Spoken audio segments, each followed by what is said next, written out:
আর এবার যে খবর আপনাদের জানাবো, গ্রীষ্মের শুরুতেই জল সংকটে পড়েছে দক্ষিণ দিনাজপুরের গঙ্গারামপুর এলাকা। সেখানে তীব্র হচ্ছে পানীয় জলের সংকট, আর তা নিয়েই স্থানীয় বাসিন্দাদের মধ্যে ক্ষোভও দানা বাঁধছে।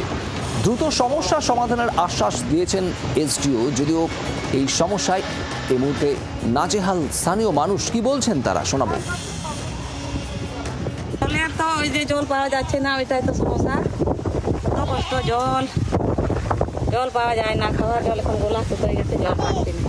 আমি মনে করছি ওইখানে মার্শাল চালু করে আছে, এদিকে তো পাইপ তৈরি হয়ে গেছে, ওই জন্য মনে করছি ওইদিকে জল আছে মনে। ও বাবা, যে যাই দেখতেছি না। টিউবওয়েল নেই? টিউবওয়েল তো নয়, ওই যে সব খারাপ হয়ে গেছে। খালি স্কুল ঘর, ওইটাও লাল লাল, ওইটা ভালো খাওয়া যায় না, ওতে কষ্ট দিয়ে খাচ্ছি। শ্রীকান্ত ঠাকুর আমাদের প্রতিনিধি রয়েছেন আমাদের সঙ্গে। শ্রীকান্ত, একটু ছবিটা জানতে চাইবো, কতটা পানীয় জলের সংকট এই মুহূর্তে স্থানীয় ওই এলাকায়?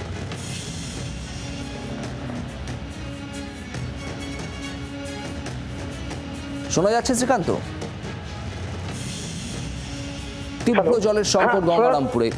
হ্যাঁ শ্রীকান্ত। কিছুদিন আগে আমরা এই যে সমস্যা, অর্থাৎ পানীয় জলের সমস্যা শুধুমাত্র গঙ্গারামপুর নয়, এই সমস্যা পুরো জেলা জুড়েই কম বেশি দেখা দিয়েছে। আমরা কিছুদিন আগে দেখেছিলাম কুশমুন্ডিতেও একই সমস্যা।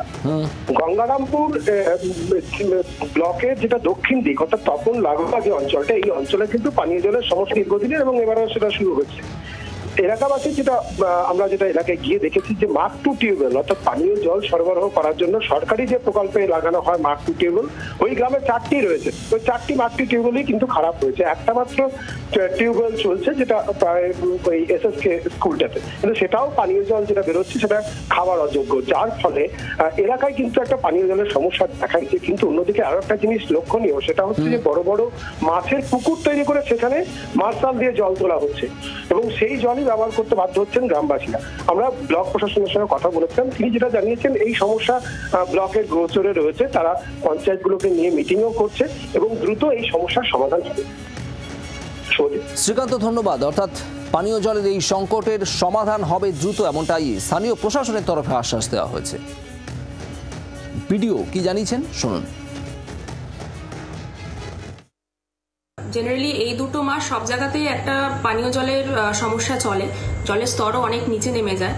তো আমাদের প্রতি মাসে এটা নিয়ে একটা মিটিং করা হয়, পিএইচির সাথেও মিটিং করা হয়। যেসব জায়গাগুলোতে এই সময়টায় খুব জলের কষ্ট হবে, পিএইচির সাথে কথা বলে আমরা সেখানে জলের ট্যাঙ্ক টেম্পোরারিলি ভাবে পাঠাতে পারি। কিন্তু যেখানে ধরুন জলের লেয়ার নিচে নেমে গেছে বা মাঠগুলো কাজ করছে না, সেরকম যদি আমরা কোনো রিপোর্ট পাই, আমরা তৎক্ষণাৎ ব্লকের থেকে বা পঞ্চায়েত থেকে কোনো রকমের ব্যবস্থা আমরা নিয়ে নিই। বাংলার আওয়াজ, বাঙালির আবেগ, জি 24 ঘন্টা।